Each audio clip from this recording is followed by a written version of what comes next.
Okay, everyone, I have been asked how I do my galaxy tumblers that look like this, and I do them all strictly with my airbrush like this. There's no glitter or nothing because guys don't like glitter, so I had to figure out a way to do it, make it look more galaxy. For guys, no glitter, no shimmer, so I can't use any glitter, any mica powders, or anything like that. It has to all be done by paint. Well, I have a lot of environmental allergies, so I can't really go outside to do spray paint, so I figured airbrushing. So I'm going to show you guys how I accomplish this with an airbrush using cheap craft paint. It holds up very well, and it turns out really nice after it's all sealed under epoxy and everything. It's very durable and complete. So first, I get my tumbler. I tape it off because I like to show a silver bottom and top. It's more durable. If somebody drops it on the corner, I don't have to worry about that they're going to crack their epoxy or something. They're just going to end up with a dented corner or a dented in top edge. But their images and stuff will be there. They'll hold up pretty good. So what I do is I stand and wipe down my tumblers really good with rubbing alcohol and everything to get them prepped. I then take electrical tape and tape it off. Well, I cannot tape a straight line to save my life. I've tried all many kind of tricks to do it. So I just throw my tape on there. I found this nifty little cup edging tool from wickedshimmersupply.com. It has been a lifesaver, so I use it. And I just take it, push my cup up next to that razor blade that's down in there, and I spin it around. I listen for the metal grinding kind of sound, so then I know that I've cut through the tape. I go around till I know that I'm completely through all the way around on my tumbler. And then I find where I stopped my tape on my tumbler here, and peel it off like that. Perfectly straight rims now. I've already pre-done the bottom, sealed off the bottom with a heavy piece of cardstock down there, got it taped down so no paint's going to get down there. Then I go ahead and I wipe my tumbler one more time.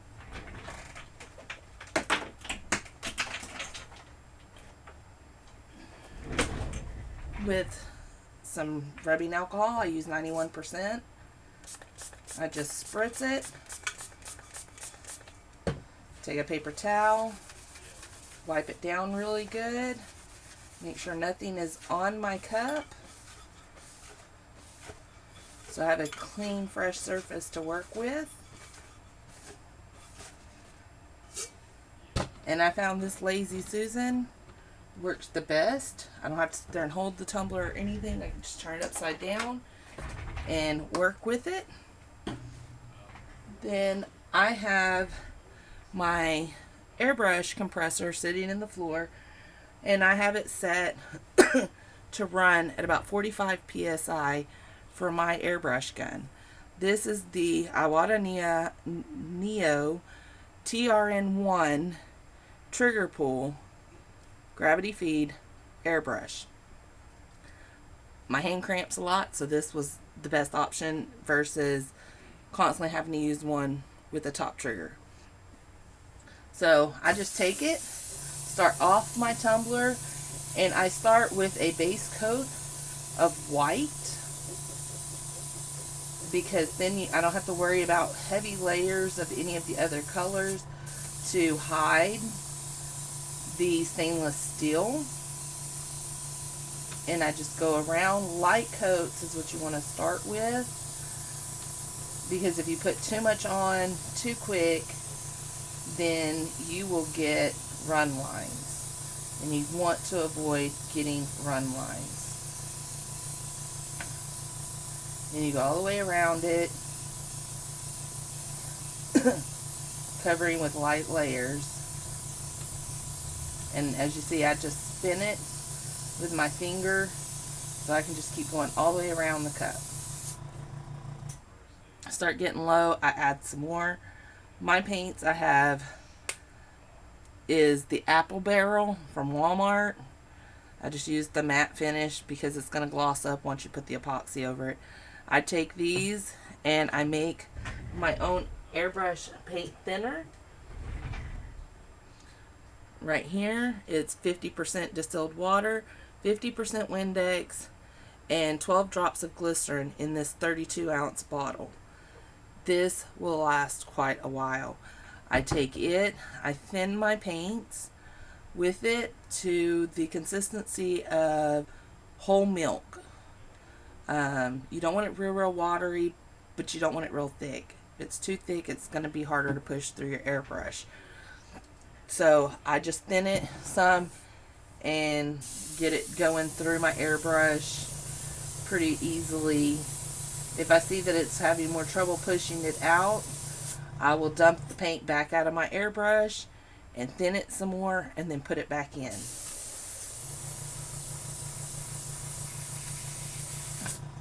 As you see right here, I just sprayed, let's see if I can get it where you can see it. I just sprayed heavily right there so I can show you. You will notice if you have it where you're spraying too much in an area that's wet, it'll give you these kind of spots. No big deal because it'll dry and you can go back over it and layer as long as it's not a heavy run line. Those you'll have to wash your cup and start all over. If you start getting where it splatters out water, that means you have water in your lines and you need to be using an inline filter for a moisture trap, and it'll help prevent these water lines that'll cause this problem right here. As you see, it splattered a whole bunch of water on the cup, and if you go to touch it, it'll smear it like that. No big deal. Just go through. You mess up, you can easily start over because this is just acrylic craft paint.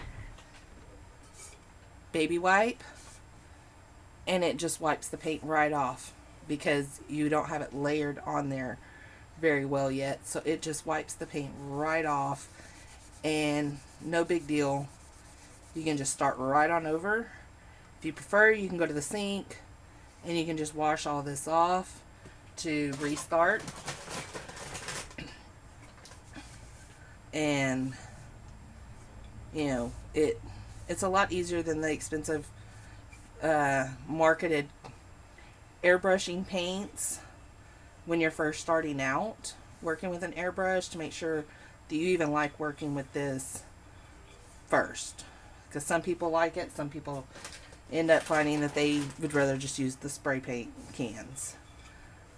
But as you see, wipes off and you're good to go again. So when I have that happen, I just grab my rubbing alcohol again, spritz it back down, take my paper towel, re-wipe it,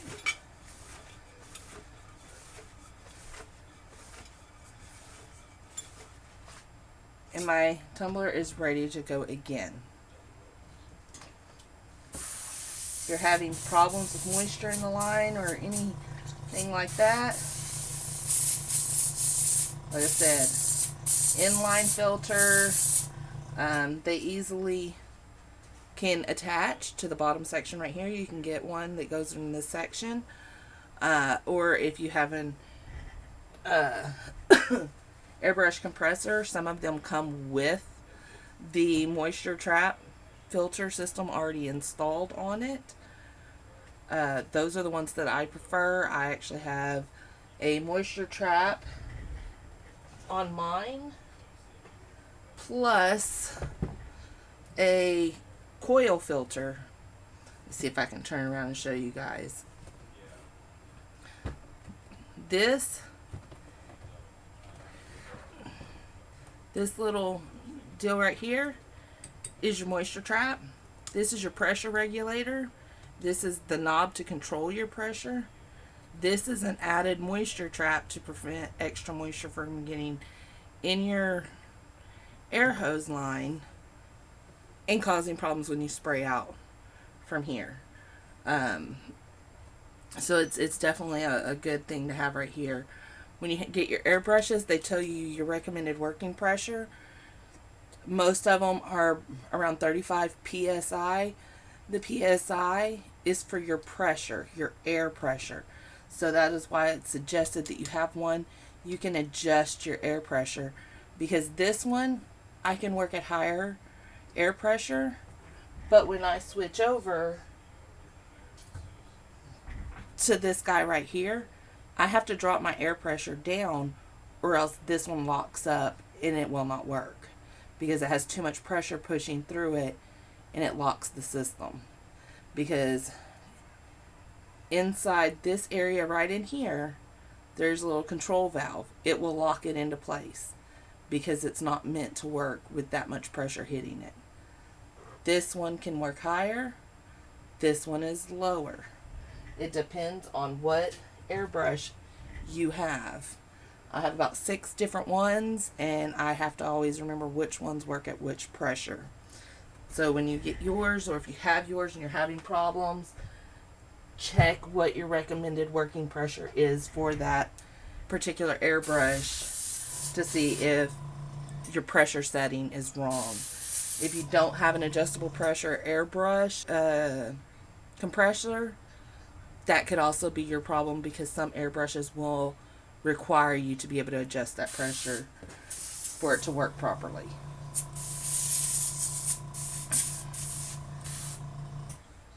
Okay, so see, my paint is not really wanting to spray out. My paint's too thick. So, I'll just open my lid, pour my paint in there, back out of my air compressor. You can see there's still quite a bit of paint in there. I just shoot some paint thinner in it. This is my spray out pot. And I will shoot it through there to get my system flowing again. If I see it still not, that means my paint is way too thick in there. I take a Q-tip and just move that paint around in my airbrush system down in that hole.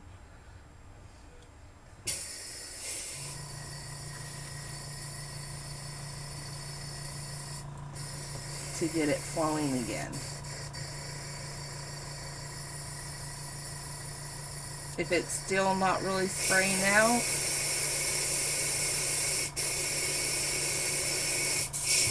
like you can tell air is coming out, but you see no paint coming out, that's when you know your system is clogged and you need to remove your needle and clean your gun. So, how you do that? I wipe my whole thing down because I just splattered it everywhere.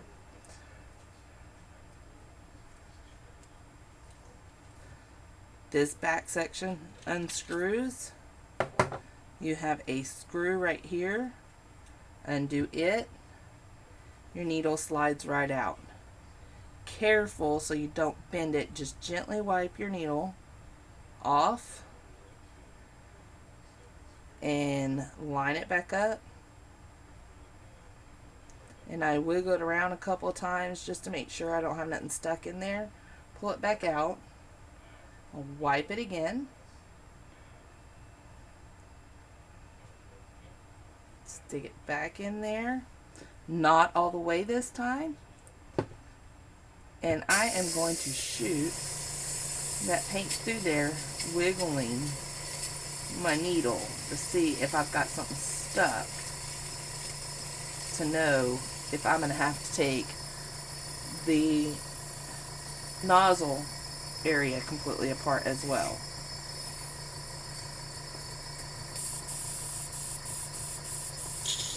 But you can hear the paint is, and the cleaner is flowing straight through.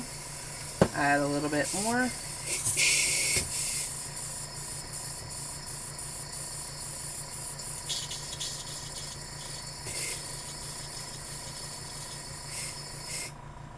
Okay, now pull that needle out, wipe it down again.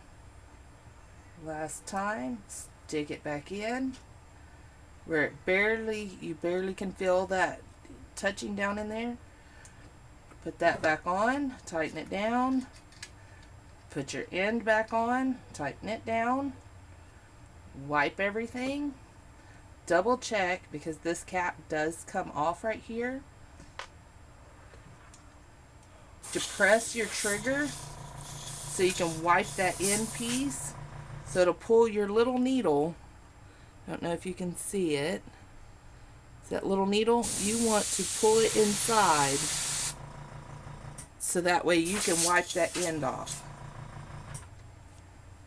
Okay, so now I'm going to put a little bit more cleaner in there. Try it again. Flowing great. You can see it coming out. Now carefully put your cap back on, your shield. Some people I've heard call it that. So then I just take my paint, add a little bit more paint thinner, paint reducer, shake it up really good. And you can hear it sloshing. You want it to sound like milk sloshing around in there. Then put a few drops in there. Make sure it's starting to spray out. Find something. Did you see it spraying? And start again. Like I said, light coat. You don't want to try to fully cover it your first or second pass. It's usually about 3 passes of lightly going around your tumbler with your base coat.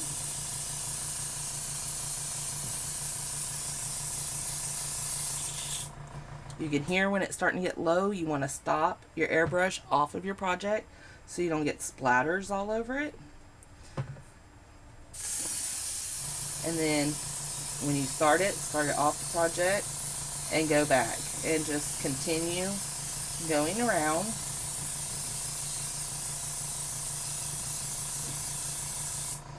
Okay, I have my first coat on there. Then I take my heat tool. You will see it change to a powdery looking color. It won't be so shiny anymore. You just go around and dry it. Doesn't take much at this point to dry this because you have such little paint that's on there at first. But you want that coat to get dry because that's going to help set it up for all your remaining coats that you're going to be putting on here.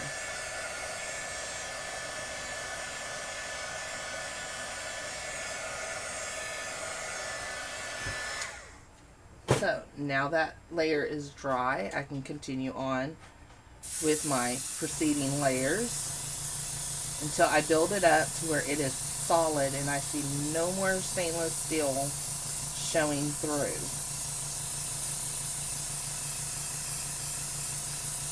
Just slowly go around building it up.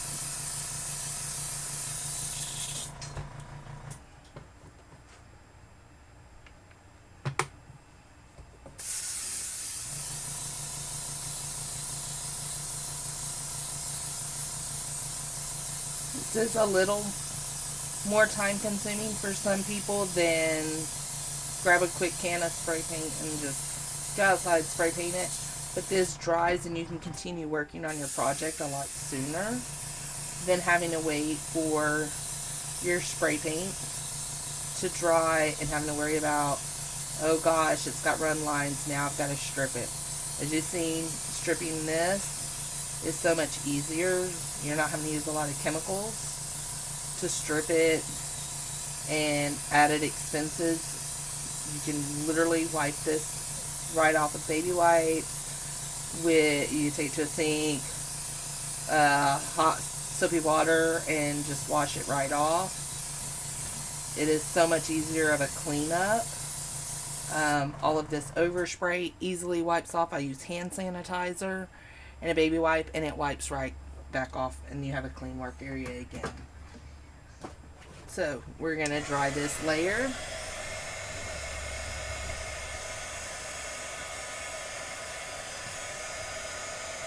And then I'm going to do one more coat. And then we'll move on to the other colors to start building our galaxy look on here. Like I said, you can tell when it's dry because I use the matte finish. So it'll lose all of its gloss and shine. It'll be more like a chalky look. So you just get it all dry all the way around. And you'll be able to start noticing where you've got thinner areas where you need to definitely go back over with some more paint. And see, I'm bad about checking my paint on my hands. I suggest you use cardstock or something like that. Don't be like me, but I'm a messy crafter, so I just use whatever I've got handy, which is my hand. So each time I start running out, I just add a little bit more paint into my airbrush and just continue on. No set pattern. You just want to make sure every bit of your cup is covered, so you don't have to worry about any of the stainless steel trying to show through, because that ruins the look of your galaxy or any other kind of look that you're going for, a solid color, or you're going to put a specific design. You really don't want to have to deal with that there's some stainless steel showing up and it looks splotchy. It just looks very unprofessional unless it's a specific look that you want that has stainless steel showing through.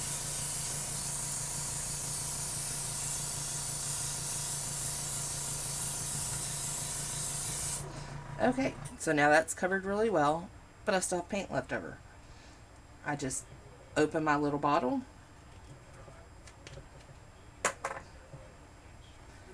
and I pour it right back in there.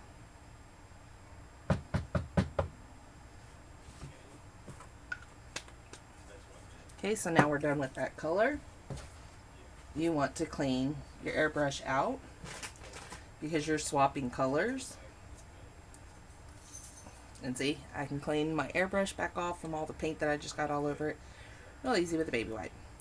I take a baby wipe, wipe the inside of my cup. Really good, but there's still paint. Take some airbrush cleaner.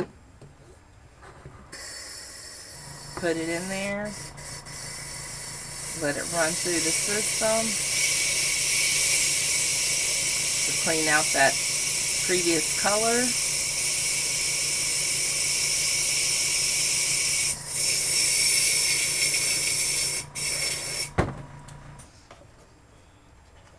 I take a Q-tip once again, wipe around in there some, because you want to make sure there's no dried paint going to get down in there because it'll clog it.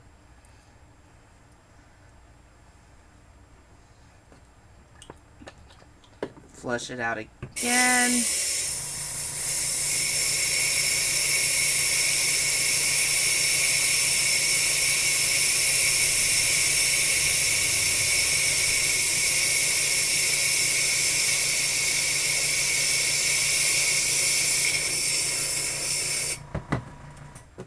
Do one more quick wipe out. and most of the paint is out now. There's barely any residue left. So then I move on to my pre-mixed. This one is Cobalt Hue from Apple Barrel that I have already thinned out into another bottle. In these bottles I got at Dollar Tree, 3-pack for $1. Take some of that paint, put it in there, grab my paper towel, test it, make sure it's flowing through, and then just start laying patches however you're wanting for your design. I add quite a bit of the blue to start, darker blue to start with, just because I can always hide over it with other colors.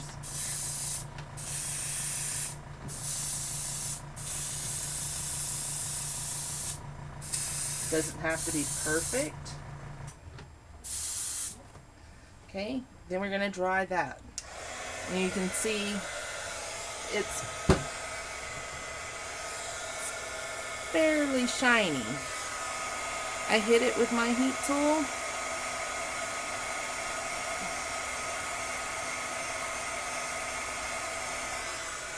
And that shine starts going away.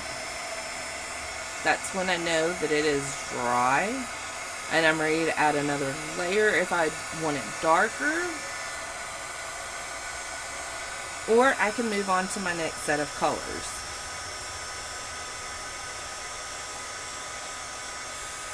So I just go around.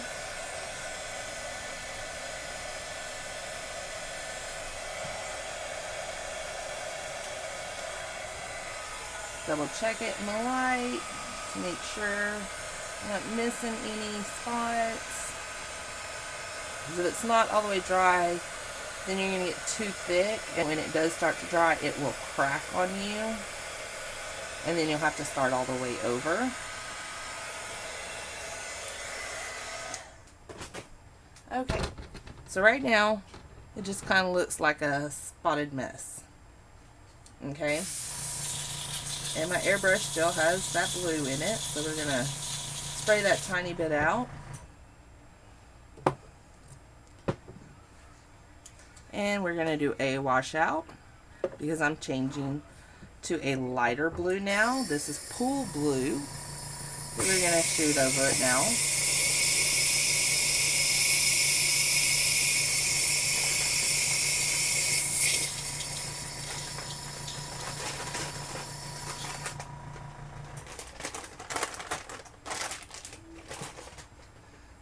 Same thing, wipe out your cup.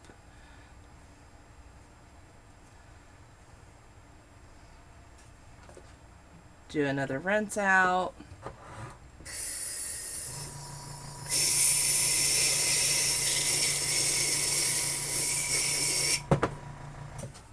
Test it on a paper towel. And this is why I make my own thinner and airbrush cleaner, because I do go through quite a bit.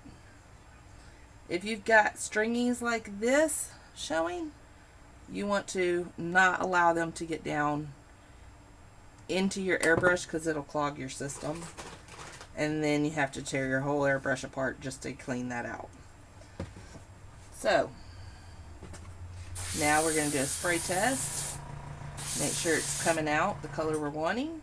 And it is.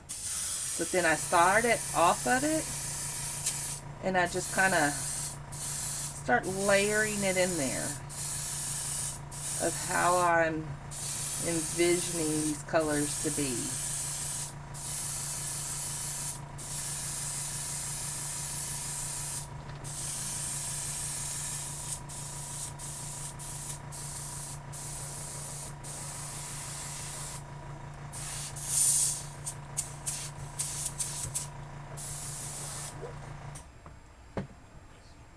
Okay.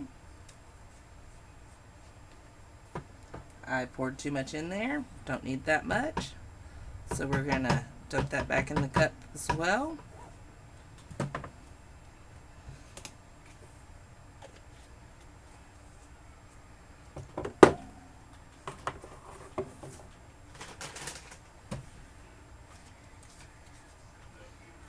And we're going to wipe this one out.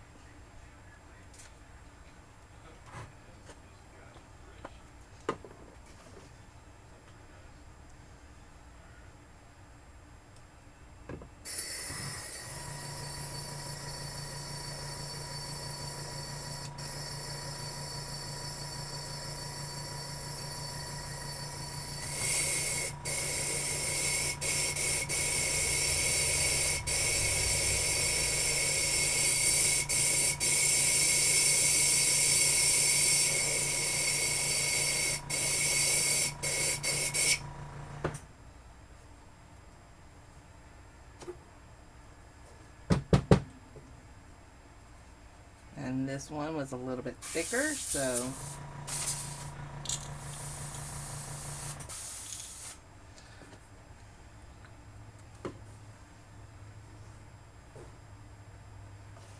we're going to make sure this is definitely cleaned out, because now we're going to switch to some some green tones, and we really don't want to mix it with these blues.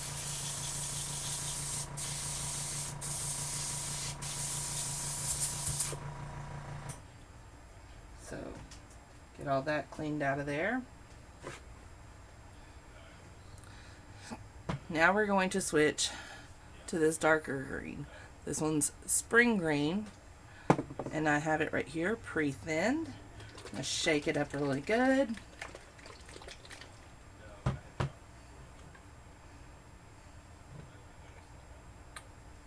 Put some in the spray gun, airbrush.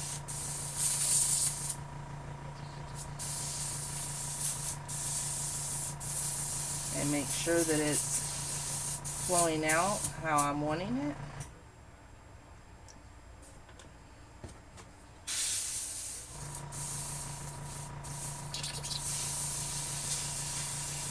And there we go. Yes, I do occasionally take this little end cap off, because it does affect my spray patterns some. So I can get tighter lines with not having, as you see, that on there. But then I can come in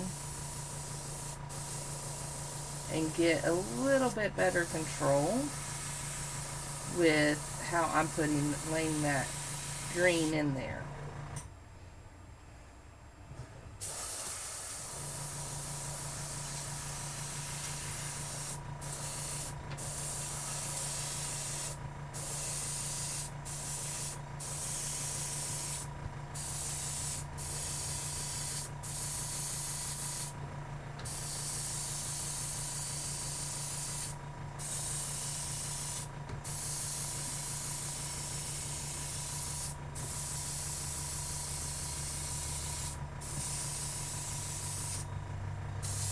So we're just going through, doing some layering.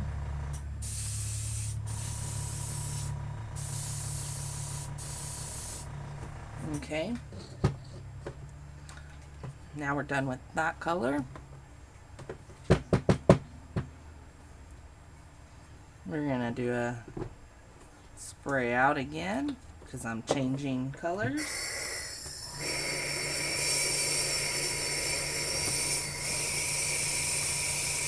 And just be careful anytime you're working without that protective cap, because if you bend your needle, it won't spray right.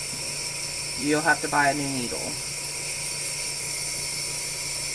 And they are not all that cheap for a good set of well-polished needles.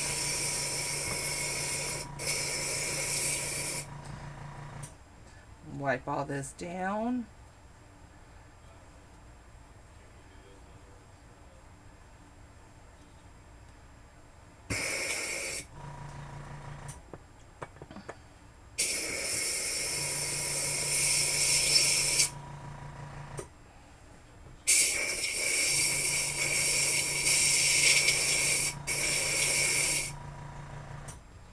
Okay, next color I'm going to use is Key West by Apple Barrel, and you can see where the paint has separated some from my thinner. That's why you want to always shake up your mixed paints really good before you start. Okay, so now add just a little bit of that one, because some sections I want a little added effect. It kind of mutes down a little bit on that dark blue, but I can go back in if I want more dark blue and layer over this. And because I'm doing light coats now, I'm not having to dry constantly between every color because it's such a light coat that I'm doing. The key with airbrushing is always go light-handed and layer it, and you get the better effects, the better looks, the better finished product overall. Okay, so we are going to shift gears now and start adding in our black.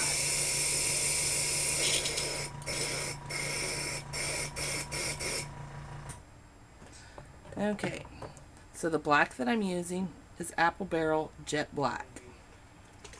Shaking it up really good, because this one I have pre-mixed in this bottle because I use so much of it as airbrushing paints versus my son using it on canvases.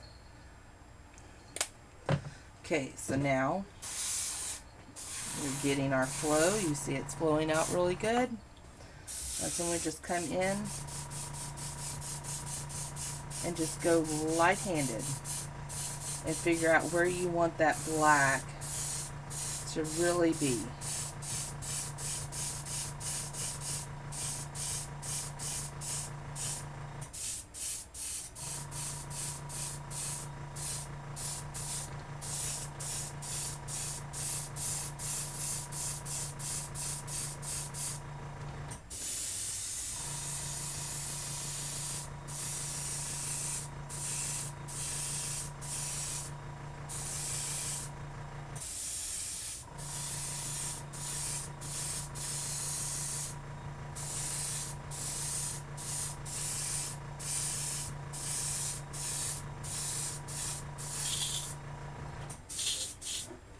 Okay, now I'm going to dry this one because I go a little heavier with my black.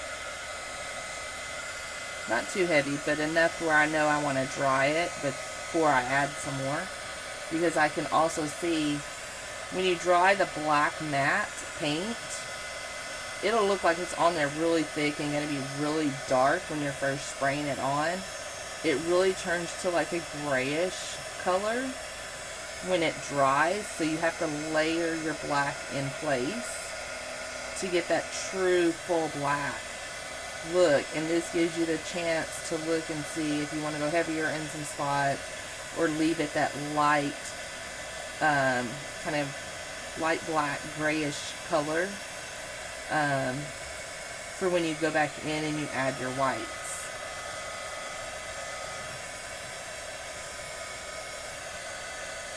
So I'm just drying it up here.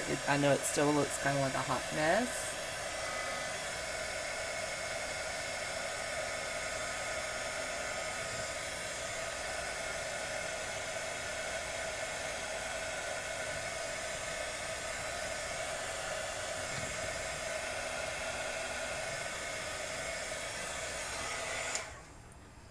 Okay, so we're gonna start adding in some more black.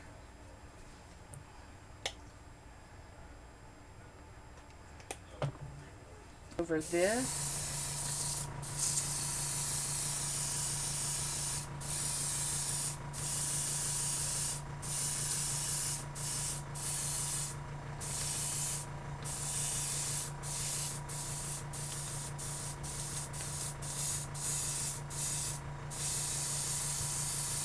Until we get it how we want.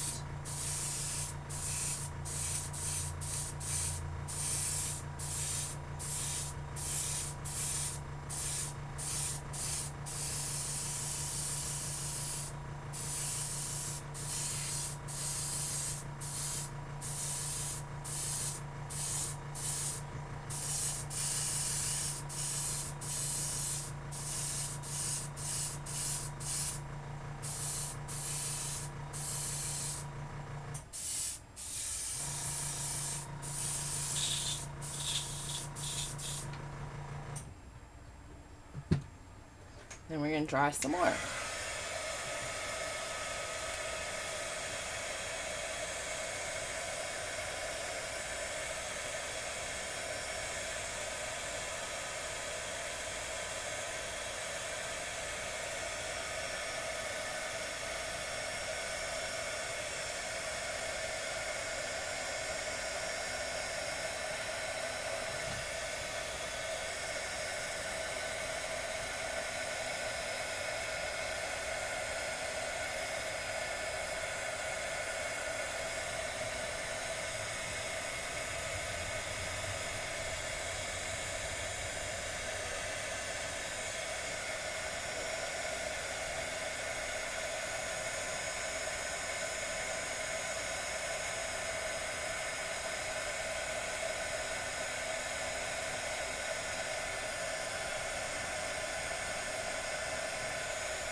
Okay, now we've got it to this point where it looks like this.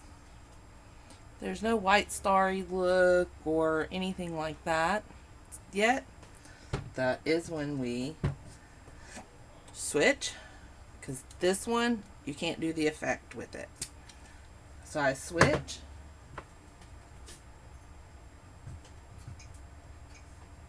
My airbrush.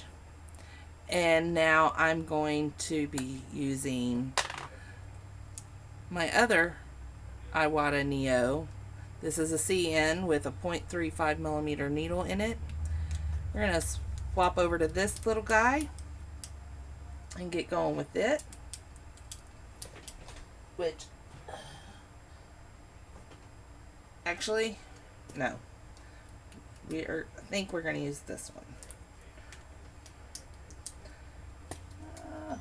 Hold on, guys. Technical difficulties.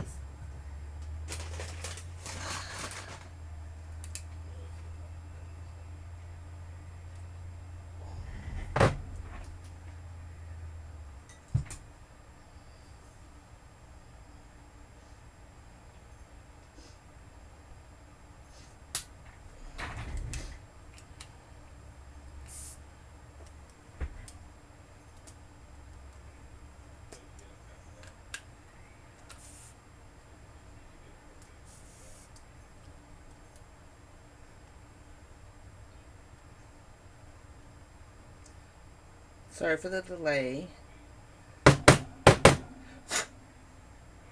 some water in my lines here. Trying to clear out.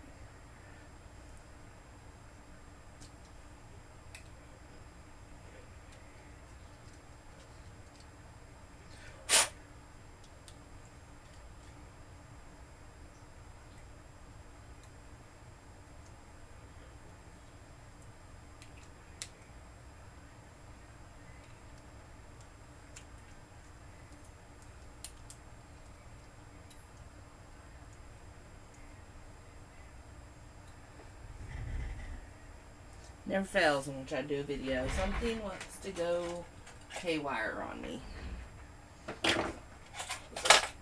Bear with me a minute, guys.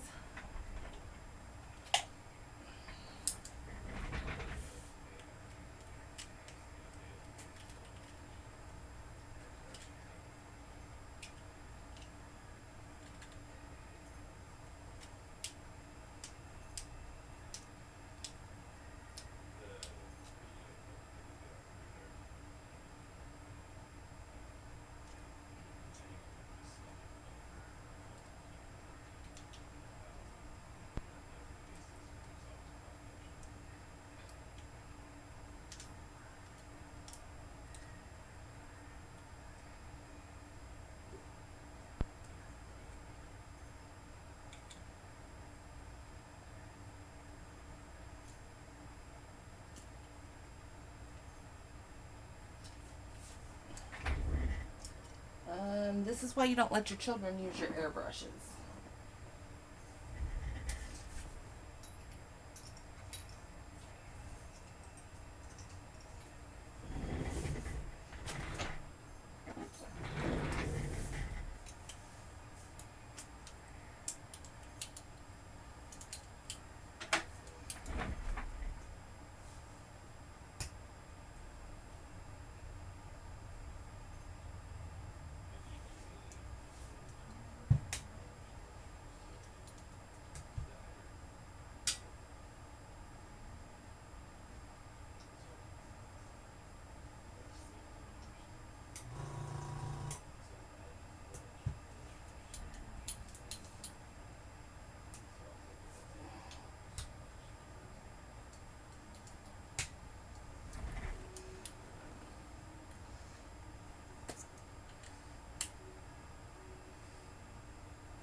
Okay.